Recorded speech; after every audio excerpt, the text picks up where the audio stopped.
From traumatizing events to secret experiments by the US government, today we look at 11 psychological experiments you won't believe actually happened.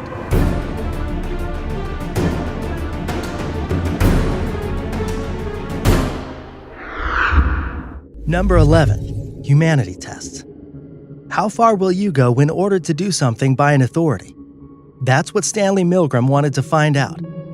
In 1963, Milgram tested how far people would go to hurt another human being under ordinary circumstances when given orders to do so. One test subject was the teacher, and another person was the student. The teacher was to give the student an increasingly severe electric shock if the student made mistakes. The electric shock machine was clearly labeled with switches that indicated increasing voltages and that finally said, "Danger, severe shock," and XXX. Every time the student made a mistake, the authority, wearing a white lab coat, ordered the teacher to continue. The student was hidden in another room, but could clearly be heard to scream in pain. The screams were fake, no one was hurt, but the teacher didn't know this. The authority would order the teacher to continue even if the teacher hesitated. How far would you go? The results are surprising, and some say reflective of human nature. 63% of the teachers continued to administer the shocks despite the agonizing screams until the screaming and begging ended, and the student fell silent. Number 10. Night shift. Psychiatrist Charles Hoffling took Stanley Milgram's obedience research one step further when he tested nurses who didn't suspect that they were part of a psychological experiment. In 1966, Hoffling arranged to have a fake doctor call the nurses' station on night shift and order them to administer an unapproved drug to a patient at twice the maximum dosage. The medicine was fake too, but the nurses didn't know that. The questionable experiment ran 22 times, and 21 out of 22 times, the nurse violated hospital policy by taking orders over the phone and administered the drug. The authority invested in the doctor was so strong, all but one of the nurses obeyed. Number 9. The loneliest number. Where would you prefer to be if you had a sudden illness or a terrible fall? On a lonely road with only scattered traffic, or a busy metropolitan boulevard?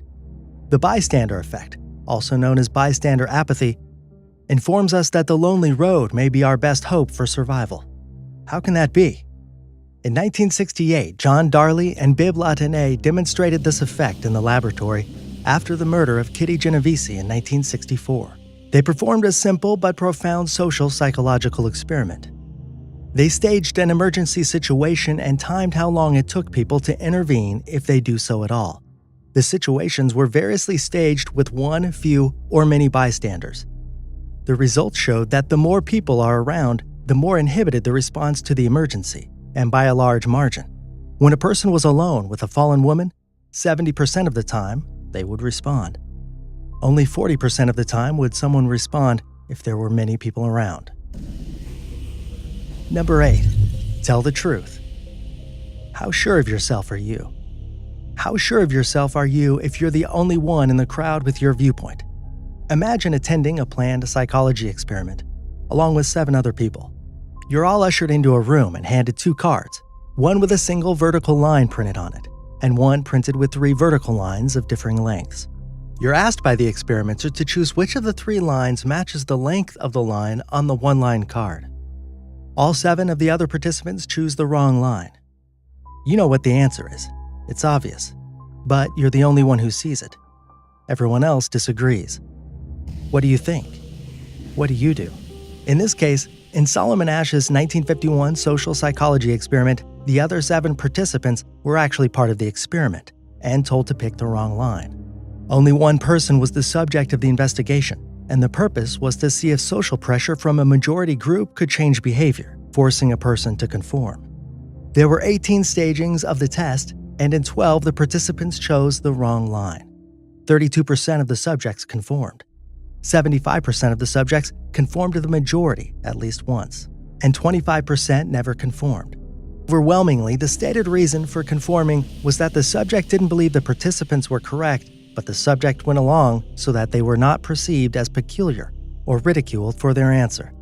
It seems that people just want to fit in. Number 7. Guard your sanity.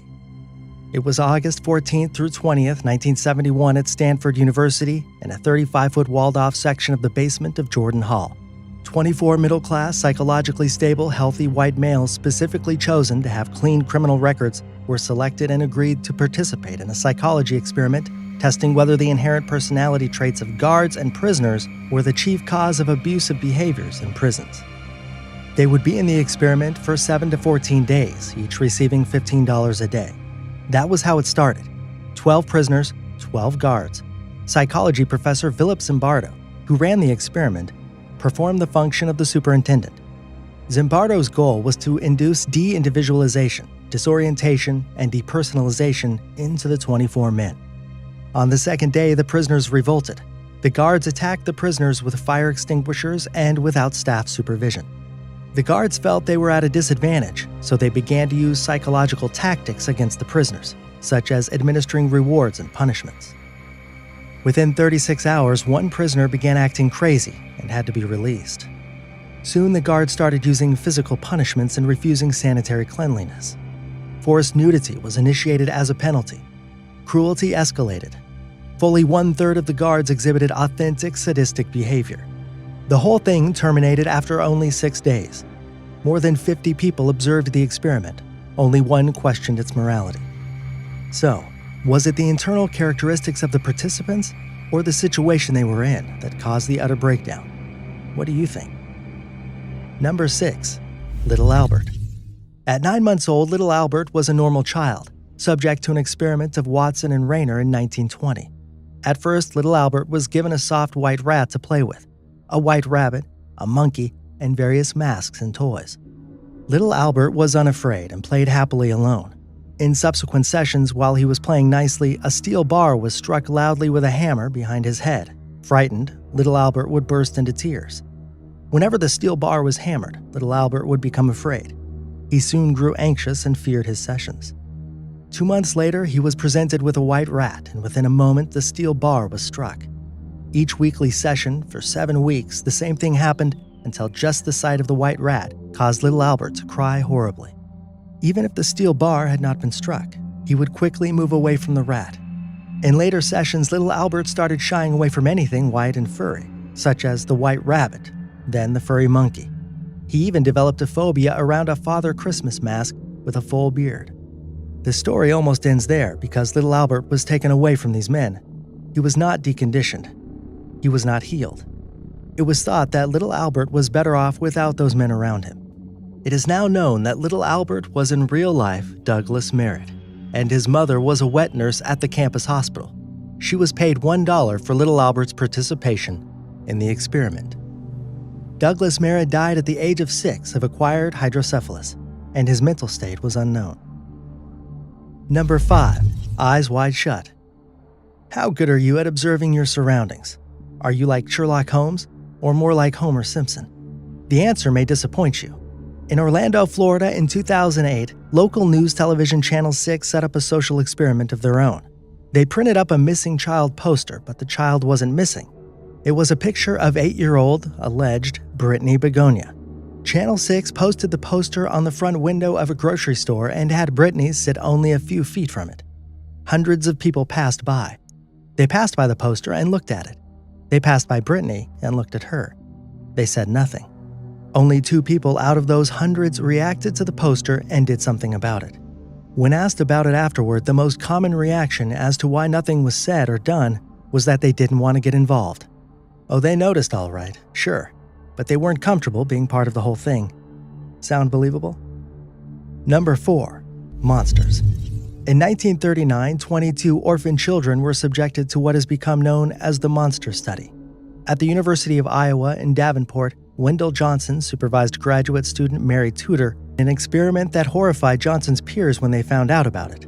It was nicknamed the Monster Study, presumably because that is how his peers felt about Johnson and his study. Half the orphan children were stutterers and received positive speech therapy. The other half were normal-speaking children and received negative speech therapy, punishing and shaming the children for any speech imperfection. As a result, those that began as normal-speaking children developed negative psychological problems, sometimes severe, and some acquired speech problems that remained with them for the rest of their lives. The Monster study has produced the largest amount of scientific data available about stuttering and stutterers and showed the influence of a stutterer's thoughts and beliefs on their condition. Number 3. Less is more. Can you imagine wanting to be paid less to work a more boring job? That's one of the surprising psychological findings based on the concept of cognitive dissonance. Cognitive dissonance means that we find it difficult to hold two contradictory beliefs in our head at one time, so we unconsciously adjust one to fit the other better. In our boring job example, a study was done using students undertaking a boring task. They found the work more interesting if they were paid less, reasoning that if they didn't do it for the money, it must have some inherent interest within it. If this wasn't the case, they couldn't explain their behavior. This kind of rationalization goes on in our heads all the time. We don't even realize it. Unsettling, isn't it? Number 2. For Elise. Albany Medical College in New York researches what is hip with rats. What they came up with is that mostly rats like the sound of silence. And if they're in a sober, relaxing mood, they like Beethoven. But if they're high on cocaine, they dig Miles Davis's jazz. The way it works is this. They tested non-drugged rats and let them listen to Miles Davis 4. The scientists measured how active the rats were. Then half of them were drugged with meth and dosed with Davis again. The meth rats showed more activity than the unmedicated rats. The next experiment gave rats a choice between Beethoven's For Elise and Miles. Mostly the rats chose neither artist and liked the quiet. Their second place choice, when the rats weren't drugged, was Beethoven. But after being amped up on cocaine, the rats listened to their least favorite choice, Miles Davis 4. This is a rat's brain on drugs. Number 1. Mind control. The CIA would control all of our minds if it could. We know this. In fact, it's tried at least once that we're aware of. In the 1950s and for the next 20 years, the CIA would use sleep deprivation, electric shock, hallucinogenic drugs, and other such brutal techniques to achieve mind control over human beings. This top-secret program was codenamed MK-Ultra. Its goal was to be able to brainwash victims at will. More than 149 research projects were carried out by CIA scientists through MK-Ultra. The scope of some of the tests was far-reaching. One project involved giving LSD to unwary bar patrons in New York and San Francisco to see what happened when hallucinogens were taken in social situations. Another project offered LSD to heroin addicts, with the reward of more heroin if they agreed to the LSD doses. Your government working for you.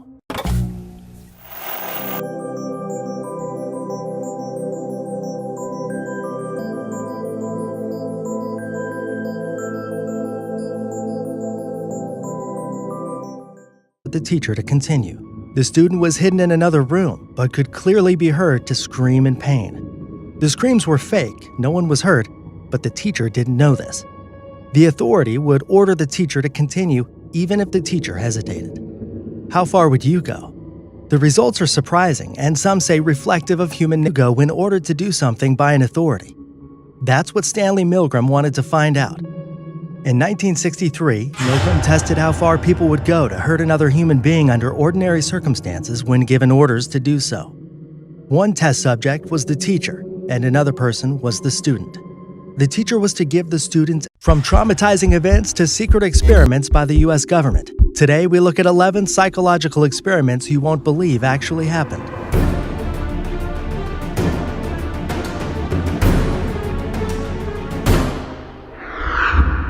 Number 11. Humanity tests. How far will you nature? 63% of the teachers continued to administer the shocks despite the agonizing screams until the screaming and begging ended, and the student fell silent. Number 10. Night shift. Psychiatrist Charles Hoffling took Stanley Milgram's obedience research one step further when he tested nurses who had an increasingly severe electric shock if the student made mistakes. The electric shock machine was clearly labeled with switches that indicated increasing voltages and that finally said, "Danger, severe shock," and XXX. Every time the student made a mistake, the authority, wearing a white lab coat, ordered